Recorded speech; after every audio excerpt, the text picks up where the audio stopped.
Hey, hey, hey. Selamat bergabung kembali di channel BB69. Sobat BB69, sebentar lagi yakni tanggal 17 Februari sebuah film Indonesia terbaru yang berjudul Pelangi Tanpa Warna akan tayang. Aku ingin pulang kembali selamanya bersama kamu. Kirana, jadilah selalu pelangi di hatiku.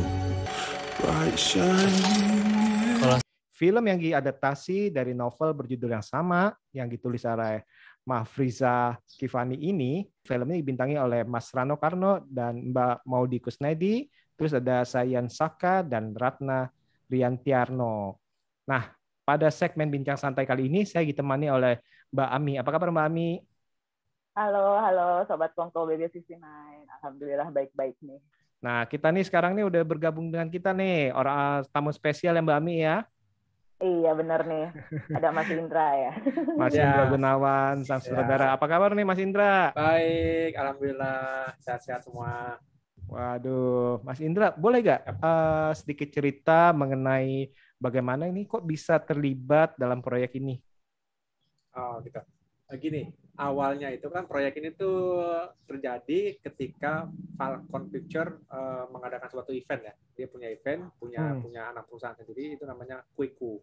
Nah, dia tuh apa mewadahi lah namanya ya, mewadahi penulis-penulis baru yang punya novel baru, sinopsis tentang film, tentang video segala macam itu, dia kumpulan di situ dan dia diselimbarakan gitu loh. Siapa yang naskahnya bagus akan difilmkan. Nah, saya tuh salah satu dari sekitar ada 8 sutradara ya, gitu kan, yang punya hak untuk memilih sekian ratus naskah atau skenario novel yang dipunya oleh Quiku gitu loh. Nah, saya milih Pelangi Tanpa Warna ini karena kedekatan emosi saya terhadap cerita itu ya gitu ya, karena bisa dibilang saya juga pernah mengalami seperti itu gitu loh. Kebetulan almarhum bapak saya juga dulu diindikasi mengidap Alzheimer gitu loh. Jadi itu saya pilih masa kedekatan emosinya gitu. Nah, makanya saya pilih dan kita saat itu melakukan pengambilan gambar pada saat gelombang pandemi kedua sedang tinggi-tingginya tuh. Gitu. Oh, pas waktu Delta kemarin tuh ya, tahun lalu ya. Oh iya, pas ya. Delta itu iya itu. Sangat ngeri juga tuh. Waduh, iya bener sih itu pas saat itu memang kita nih dak-dikduk nih. Ya. Tapi ini menarik sih Mas, dalam arti memang sih seringkali ini kalau sebuah naskah atau sebuah cerita yang mempunyai ikatan emosional baik itu dari kita nih, dalam arti itu pasti kan akan sangat berkesan apalagi pas waktu kita membesutnya kali Mas ya, begitu ya Mas ya? Iya betul. Dari awal sih gini, awalnya sih aku berpikir ini akan mudah nih, aku akan mengeksekusinya gitu kan, menjadi sebuah itu akan mudah karena kan saya mengalaminya gitu loh. Tapi begitu kita di lokasi sulit gitu. Aku nggak mampu. Aku bilang sama produser, kayaknya berat ya, karena aku nggak tega aja gitu loh. Karena memvisualkan secara detail bagaimana seorang penderita Alzheimer hilang kesadaran, hilang ingatan gitu kan, orientasi lokasinya gawat, hilang segala macam itu. Kalau aku tuh karena aku mengalami langsung ya maaf bisa ketika dia tremor gitu kan, dia bisa ngompol gitu kan, karena orang sarafnya tuh lost gitu dibilang. Nah, awalnya aku pikir akan mudah gitu loh, karena kan mengalami, ternyata enggak gitu. Ternyata enggak.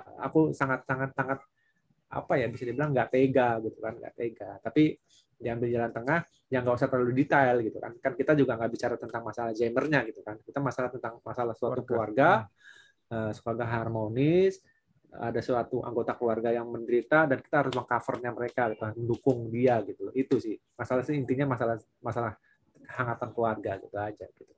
Kalau boleh saya tanya nih Mas, mohon izin Mas. Ya. Pas waktu syuting jadi baper gak Mas? Dalam arti keinget dengan maaf kata Mas ya, almarhum ayah. Kan kadang-kadang kan kita kan pasti kan misalkan kalau itu dia maksudnya kayak nyes gitu. Gimana? Iya. Mas? Iya, yang tadi aku bilang itu kan, aku jadi nggak tega karena kan aku ingat semua yang aku pernah alami gitu loh. Yang tadi aku bilang kayaknya gampang nih, gue pernah mengalami itu gitu kan, ternyata nggak bisa. Emosinya kita lebih gitu. ini ya Mas ya? Iya, wah nggak tega kita jadinya, jadi ya apa ya, nggak jadi ya, aduh, jadi mengingat masa lalu yang kurang baik kan nggak asik gitu ya. Jadi ya udahlah, kita ambil jalan tengahnya aja. Jadi semaksimal mungkin kita ambil, jadi fase si penderita Alzheimer ini bukan fase yang akut gitu loh.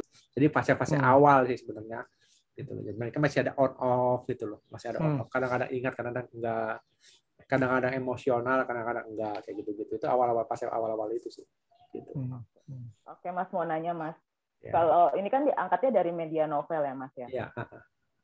Ada kesulitan nggak tuh apa ya tantangan, karena kan ini ganti media gitu kan, ada kesulitannya nggak atau gimana gitu Mas? Oh iya, ini film aku keberapa ya? Hampir semua filmku tuh dari novel sebenarnya. Hampir semua filmku dari novel itu.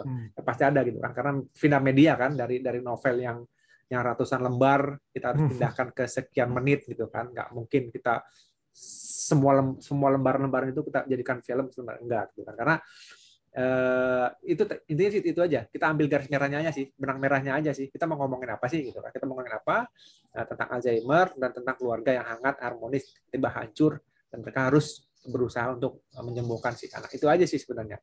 Nah, kalau misalnya kita harus plek atau ketiplek dengan novel ya nggak mungkin gitu kan. Gitu sih. Dan itu semua kayaknya sih ya, pembaca atau teman-teman semua sih kayaknya udah paham tentang itu ya, karena ya nggak mungkin lah novel yang sebanyak lembaran, ratusan lembar itu kita pindahkan ke cuman dalam durasi 80 atau 90 menit sih gitu.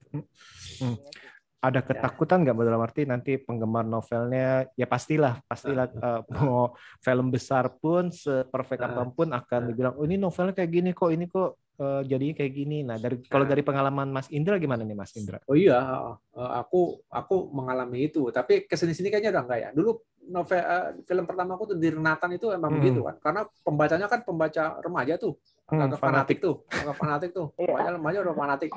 Nah tapi ya itu ya bagaimana sabarnya kita aja gitu kan. Mereka tuh maunya ya setiap detail tuh harus ada gitu kan. Tinggal kita bagaimana menyampaikan sih sebenarnya. Tapi kesini-sini kayaknya mereka udah pada ngerti deh. Ya, mereka udah ngerti gitu kan, ya nggak mungkin lah novel jadi film dengan cara utuh novel kan gitu sih. Tapi intinya garis merahnya aja deh, apa kalau aku dulu ini nggak terlalu ngejelimet ya, mungkin pembahasannya juga kan agak sudah tingkatan umurnya mungkin agak dewasa gitu kan. Kalau novel pertama aku tuh gitu, aku sampai harus ketemu mereka dulu, ngobrol dengan mereka, para pembaca fanatik gitu kan. Ya tanya jawab, kamu mau adegan apa yang ada di film ini gitu kan. Oh aku maunya ini, kita maunya ini, kayak gitu. Apa kita ngomong lah apa kayak gitulah. Tapi kayak yang sini enggak. Aku lebih cuman kasih pemahaman aja buat mereka gitu loh. Baca aja buat mereka, dan mereka juga ngerti loh. Kita nggak terlalu capek menjelaskannya sih, kayak gitu sih. Gitu. Menarik. Nah, Mas Indra, ini kembali lagi mengenai penyakit Alzheimer nih, Mas. Ya. Ini kalau dalam film ini, gimana cara melakukan risetnya, Mas? Oh ya, riset kita karena waktu kita terbatas, kita melakukan riset ya, reading sih ya, reading ya, lakukan dialog dengan para pemain gitu kan. Riset, saya punya teman gitu kan, saya punya teman yang setidaknya mengerti tentang Alzheimer gitu kan. Kebetulan juga Om Rano kan tetangganya ternyata juga ahli saraf gitu kan. Maudi juga punya teman yang dokter gitu. Mereka kita cari informasi masing-masing dan akan dikumpulkan gitu loh. Dan hampir sama lah ya, yang namanya data-data tentang itu kan hampir sama gitu loh. Gitu sih. Dan kita juga baca nonton beberapa film ya, beberapa film luar tuh banyak tuh, Prancis ada film-film luar lah yang tentang Alzheimer, sama sih, emosinya hampir sama semua, gesturnya, emosinya hampir sama semua gitu loh. Cuman kita kan beda setting atau beda kultur aja gitu loh. Banyak kita baca buku, ya googling sih paling gampang Google lah kayak gitu. Iya sih, sekarang soalnya apa ya, dengan kemajuan teknologi kurang lebih kan kita kan juga selain kita riset dengan ketemu ahli, juga kita bisa literatur ini sudah banyak sekali di internet ya. Iya. Gitu. Ini ya Mas, namanya alasan tanpa warna ini. Sorry Mbak, keputus Mbak. Apa Mbak? Bisa diulang? Nah, penyakit Alzheimer yang Halo. Ya. Selain karena penyakit ya, pengalaman dengan penyakit Alzheimer ini, ada alasan lain nggak milih judul Pelangi Tanpa Warna ini, Mas? Gini, bisa jujur aja ya, karena situasi kita kan pada saat itu kan pada saat kita nggak tentu ya, maksudnya kan chaos lah ya, pandemi, pembatasan waktu, pembatasan kerja, pembatasan kreativitas gitu kan. Nah, Pelangi Tanpa Warna itu menurut aku punya poin-poin atau punya poin-poin yang bisa kita eksekusi pada saat pandemi gitu loh. Ya, jadi dengan pemain tidak banyak, kan pemainnya cuma berempat. Pemain cuma empat. Lokasinya juga di rumah itu aja. 90% ada di rumah-rumah itu, di rumah si Kirana gitu kan. Udah, selebihnya kan cuman ekstras aja gitu loh. Jadi menurut aku selain itu adalah bagaimana kita menyikapi pandemi agar kita bisa tetap berkarya, berkreativitas. Itu sih sebenarnya pilihan saya untuk salah satunya Pelangi Tanpa Warna itu gitu loh. Oke, jadi kalau pesan yang pengen disampaikan dari film ini tuh sebenarnya apa sih, Mas?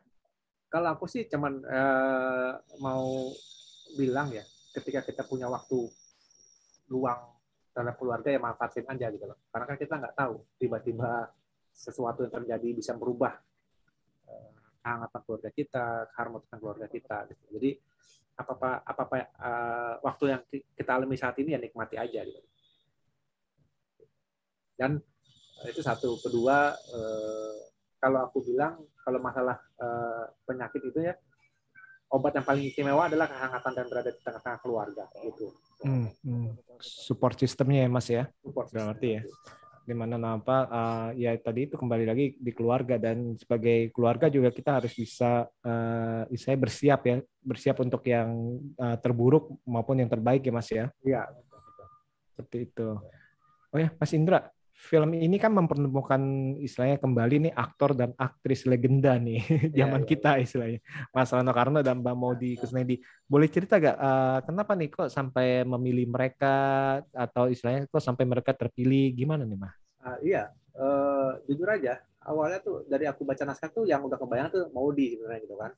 Maudy? Iya karena Maudy, karena sosok justru kan tokohnya si Karen itu ibu Parubaya ya gitu kan, ibu Parubaya yang lembut, periang, hangat gitu kan. Ya tiba-tiba yang harus yang ada di visual saya itu ya Maudy gitu kan. Dari sekian 4 orang itu yang pertama aku bayangkan Maudy, dan aku bilang sama produser, Pak, kok aku kebayang Maudy ya? Coba deh diusahakan deh yang main ini tetap Maudy Kusnedi gitu loh. Tapi produser lebih punya visual yang gawat lagi gitu kan. Ya udah, kalau mau dia yang main lawannya harus Rano Karno gitu kan. Wah iya, harus Rano Karno biar lebih mantap gitu kan. Lu kasih gue beri. Iya, aku pribadi sih bukan, Rano Karno sempat terpintas dengan aku gitu loh di benakku gitu kan. Wah, mau dia sama Rano Karno oke kali ya. Tapi yang aku ucapkan mau di dulu gitu loh. Karena aku nggak punya keberanian untuk bilangkan Rano Karno gitu kan. Karena hampir mustahil gitu kan. Nah, kayaknya mustahil nih kalau mau didengar Rano Karno, nggak aku sebut, tapi produser tahu gitu kan. Gitu. Udah Rano Karno, wah ini kesempatan bagus gitu kan. Tapi permasalahannya adalah kan dua sosok ini kan sangat lekat gitu loh, Pak. Betul. Popularitas dengan Jenab dengan Rano Karno, dengan Dulnya gitu kan. Terus saat ini pun lagi hit-hitnya kan. Pasangannya kan ini bukan pasangan muda lagi gitu loh. Betul. Pasangan Parubaya. Alumni kan. Alumni remaja gitu loh. Ya kan? Berani ya kan selama ini kan pasangan kan remaja-remaja semua gitu kan. Dan penonton kita penonton remaja gitu loh. Tapi produser bilang, ya kita coba aja. Kalau kita nggak coba, kita nggak tahu apakah mereka bisa melepaskan Jenab atau Dul gitu kan. Apakah penonton suka atau enggak kan. Sikat aja langsung. Nah, itu saya mulai tambah semangat kan. Udah gitu. Akhirnya jadilah. Di awalnya cuma Maudy nggak tahu gitu kan. Malah aku bilang sama Om Rano, kita main yuk, bantu film aku gitu. Gue main sama siapa? Sama Maudy. Gila lo gitu kan. Dia langsung gitu. Gila lo gitu kan. Ya udah, akhirnya jadi Maudy juga kan nggak nggak kira Om Rano akan mau gitu kan. Ternyata Om Rano mau. Sampai akhirnya Maudi sempat kasih salam ke aku tuh. Selamat Mas Indra ya, Mas Indra tuh orang pertama yang menyatukan saya sama Om Rano di luar Sidul gitu loh. Nah, iya itu. Terus selama nanya Mas, selama syuting tuh ada kelihatan Dul Jainabnya nggak gitu? Oh iya, kan, iya. Maksudnya kan si Mbak Maudi kan belum pernah lagi syuting sama Mas Dul kan, selain dari film Dul itu kan. Nah, selama syuting tuh gimana tuh? Iya betul. Kalau aku lihat sih Maudi juga ngaku gitu kan. Mas Indra, aku tuh sangat hormat banget loh dengan Om Rano gitu kan. Sangat hormat banget dengan Sidul gitu kan. Berapa kali memang keceplosan. Aku lihat pertama kali mereka gestur ya sangat hormat gitu kan. Yang Om Rano juga berapa kali sempat Jena udah datang belum gitu kan. Kayak syuting Sidul nih gitu ya. Gitu kan. Gue sorry. Aku juga begitu kan. Begitu dia datang ke lokasi tuh waduh Dul. Aku cuman jangan Ra. Ini tuh bukan Dul, ini bukan Jena gitu. Tapi ya kemampuan aktor ya. Dua orang ini dahsyat banget, bagus banget. Mereka bisa lepas gitu. Dan kemarin udah dibuktikan sama mereka gitu kan. Ketika kemarin kita media screening juga semua kan, wah ini mereka nggak main-main. Gitu kan, istrinya masih dapet banget ya. Dapet banget. Oke. Terus kalau untuk pengalaman berkesan selama proses syuting apa nih Mas? Pengalaman gini ya. Kembali kalau masalah atmosfer syuting ya gitu kan. Kita semangat itu syuting pada saat pandemi. Varian Delta sangat besar itu kita bisa bayangin. Itu kita syuting tuh ambulan tuh lewat gitu kan. Terus patroli Satgas berapa kali lewat gitu kan. Kita nggak boleh syuting di atas jam 12 malam. Sebelum jam 12 malam harus selesai gitu kan. Terus selama 3 hari kita harus 3 hari 4 hari kita harus PCR tuh, swab tuh. Dicolokin terus tuh hidung kita tuh gitu kan. Terus semuanya harus serba minimalis gitu kan. Kru kita nggak banyak. Kita bisa kalau bikin syuting tuh bisa ratusan orang gitu ya, tapi kita nggak sampai 100 gitu kan. Pemain juga cuma 4 orang gitu. Berapa lama itu Mas prosesnya? Hampir berapa ya? 12 harian lah. 12 harian. Itu makanya itu saya bilang sama teman-teman, kita tunjukin deh sama si Omicron, sama si Delta ini kan, sama si COVID ini. Kita tuh mereka tuh nggak masalah lah, nggak ganggu kan.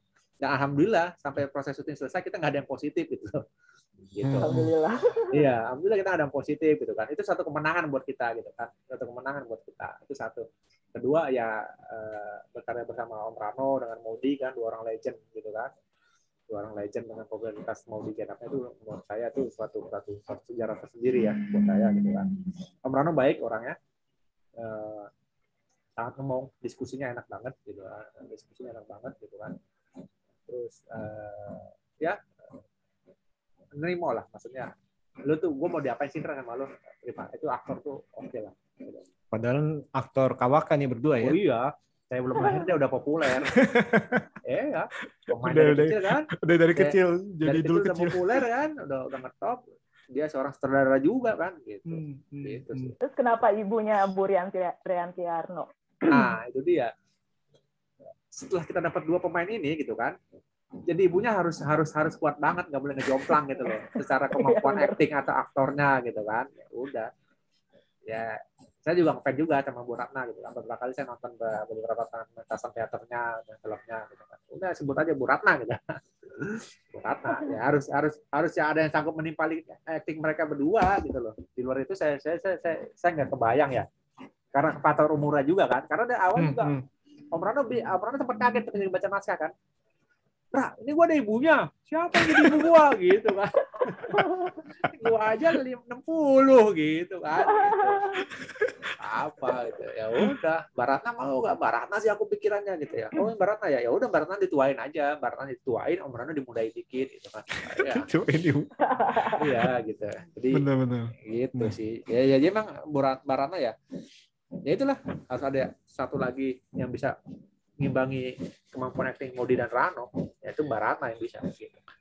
Nah ini kan ada 3 kita bilang aktor dan aktris yang cukup senior lah kita ngomong ya. Nah ini sebenarnya pas waktu situasi syuting itu mereka itu orangnya serius, kaku, atau soalnya saya ngeliat itu ada klipnya itu kayaknya pas klip foto segala macam itu kayak Mas Rano kayak agak iseng juga sama Mbak Maudi ya, apa gimana? Oh iya, kita sih cair ya. aset itu cair gitu kan, karena kita yakin dengan prokes yang kita jalankan gitu kan, dengan prokesnya, dengan masker segala macam, kita yakin lah dengan kemampuan kita dengan itu gitu. Semua cair kok, asik gitu kan, cuman emang agak jarak aja sih, jaga jarak gitu kan, makanan juga agak rapi, semua cair asik gitu. Cuman yang khawatirnya sebenarnya Bu Ratna gitu kan, karena Bu Ratna kan lebih usianya lebih tua gitu kan, lebih rentan gitu loh. Emang dia agak lebih apa ya? Dia lebih jaga jarak lagi sih gitu lah. Kalau kita masih cair lah, masih asik gitu. Ya, terus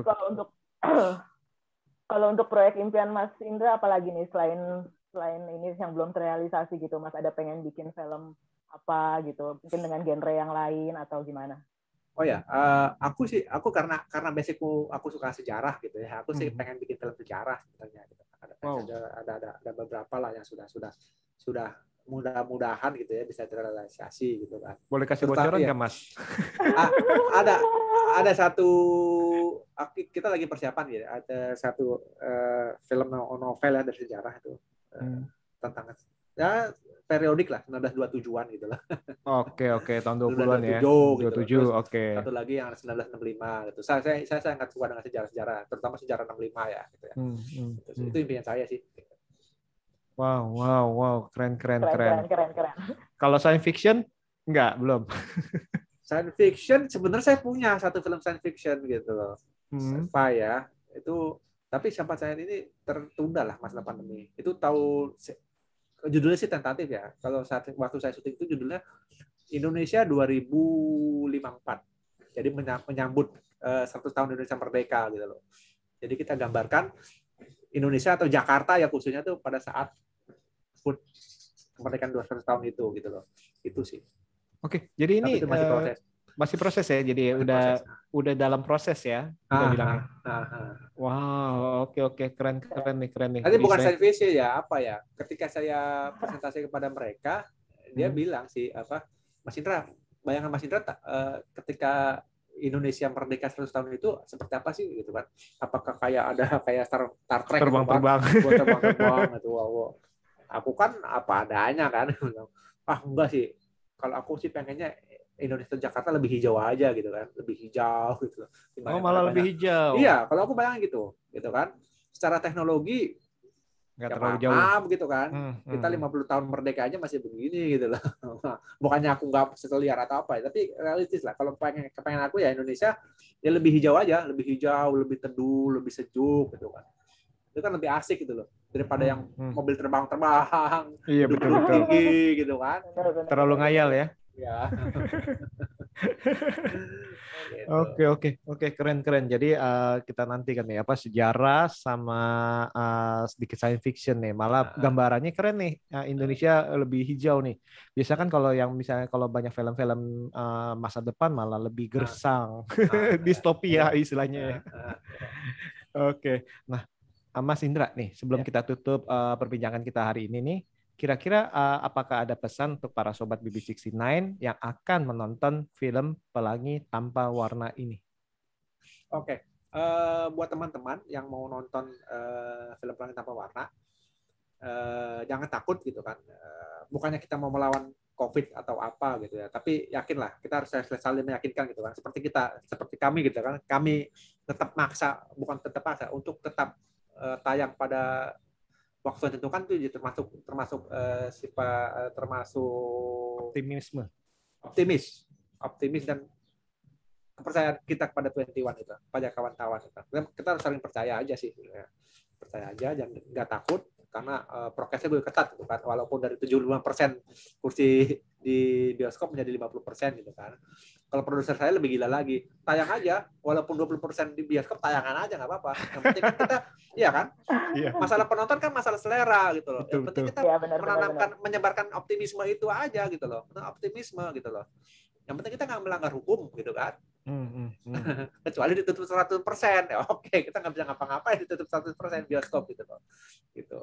Tapi ya aku pesannya gitu, kalau mau nonton silakan, karena prokesnya juga sudah ketat gitu kan. Jangan takut.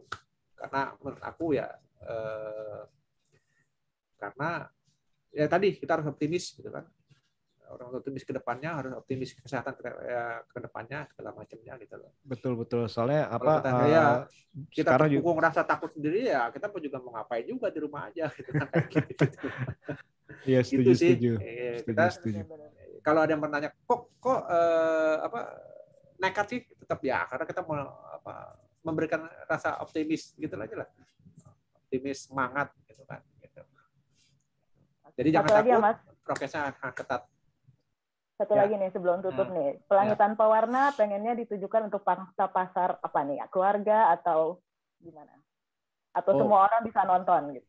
Semua orang bisa nonton gitu kan, karena suatu produk tontonan semua orang bisa nonton untuk film ini gitu kan. Oke. Ya, oke. Mantep nih, mantep ya Mbak Ami ya. Ini nama apa? Kita tunggu. Siap, tanggal 17 Februari. Ya, jadi 2 hari lagi nih, 3 hari lagi. 3 hari lagi nih, tanggal 17 Februari nih ya.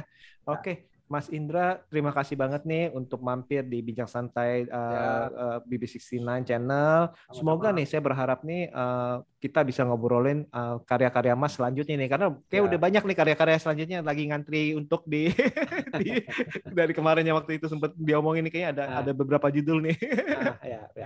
Oke, terima kasih banyak dan sukses selalu nih Mas untuk Pelangi Tanpa Warna nih. Semoga bisa bermanfaat dan istilahnya setidaknya itu menghibur dan istilahnya memberi kehangatan untuk para penonton yang menontonnya. Sekali lagi saya ucapkan terima kasih Mas Indra dan saya pamit. Terima kasih Mbak Ami. Terima kasih Mbak Ami. Ya, sehat-sehat Mbak Ami semuanya ya. Sehat-sehat semuanya. Sampai ketemu ya.